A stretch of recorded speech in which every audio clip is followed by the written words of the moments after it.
Who else curses him?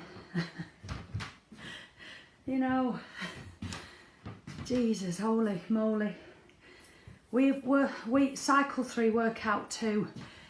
I did workout 3 yesterday because I was teaching a couple of spinning classes. I just sort of look at them and I think, well, I just want pure weights today.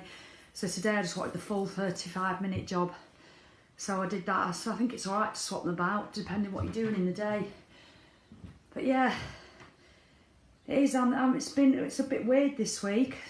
Sometimes I'm on it and I'm really, well, I'm always on my exercise, but mentally sometimes, come on, yeah, I can't wait to get up and do it. And other times you've really got to force yourself. But the same outcome is that I do it anyway, regardless of how I'm feeling. You know, sometimes I like to plan the week roughly when I'm doing it, and I like to get them in at the beginning of the week. But just to, you know, we all motivate ourselves differently. Sorry, one of my eyelashes sticking out, they're getting done next week. It's my guilty pleasure to have my eyelashes done.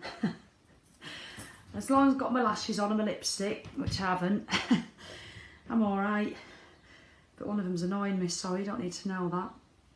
But we all use different techniques to motivate ourselves, and one thing I do is I'll have like the line of life, I call it, and when you're living at it, and when you're eating shite and not doing your fitness, you know, on a scale of 1 to 10, you're living at about a level 4 because it makes you feel horrific. And I'm sure a lot of you have been in that position. Now, I spent most of my adult life, apart from the last 10 years, being like that, just on and off stupid diets and all or nothing and good or bad and that bloody diet wagon and all that rubbish. And you just feel rubbish and you don't do your fitness and you eat crap, and it brings your line of life to about a 4. So then when anything shit happens in your life, you know, when you have a trauma, or, you know, even small, if you have a fallout with your partner, or if you have, you know, if somebody gets made redundant, or you have an accident, or, you know, if something happens, and it doesn't even have to be big, that level 4 brings you down to a 1 or 2, so you feel utterly crap. And it's hard to cope. I mean, I know, I've been there loads. But when you're doing your fitness, when you just get up and do your workouts, your 5 workouts a week, and when you're doing your recipes, you know, if you're doing this plan, and you do it, you mentally, you physically obviously feel better, but the mental capacity that gives you to deal with stuff that beats any weight loss in my mind. It really does. And that's why I do it, because it brings your line of life up to about a level 8. Sometimes you get to a 9, and I tell you, it's well, sometimes a 10. It's bloody amazing, because you're eating well, you're fueling yourself well, you're doing the fitness, you're feeling strong, you can hold a plank for longer, you can lift weights heavier, and you think, God, these are getting better. You're brushing your teeth, and you can start to see a muscle definition, and you check that out, you know.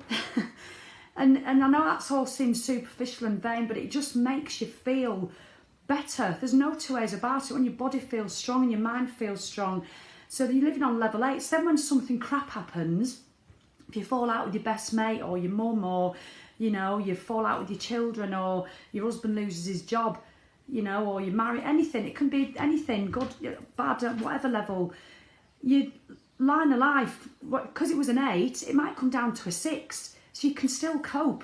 You're just a lot stronger mentally and physically to cope with crap that might happen. So that's my motivation, to be fit physically, but mentally, to mentally be stronger, you know, because I know what it's like when you've had depression and stuff, and I don't ever want to go back. So fitness is my medicine, you know, and the more fitness to do, the more I want to eat well. And now I've had a 2-week sugar shite, if I'm honest. But, you know, before that, I was doing all the recipes and stuff, and I still have been doing some of the recipes. But I tell you, I've had a word with myself, because it's life. Because my line of life was coming down, and now it's going back up again. Does it make sense? You won't read that in a book anywhere. But that's just how I motivate myself. I remember listening to it on a podcast by Dr. Sean Stevenson, and it was just brilliant for me. Impeccable self-care, and if you're impeccable with yourself and doing these workouts and doing this plan is going to massively help, I tell you. And then you want to do all the other stuff. You want to start your meditation, you want to start drinking less, you know, you want to start being kinder to yourself and just all round better. it works, it really does, but it's got to start with fitness. And so the choice was for me this morning to get up, get out of bed and get it done. 5 minutes, I'm really sorry, it's a bit long. All right then, okay, bye.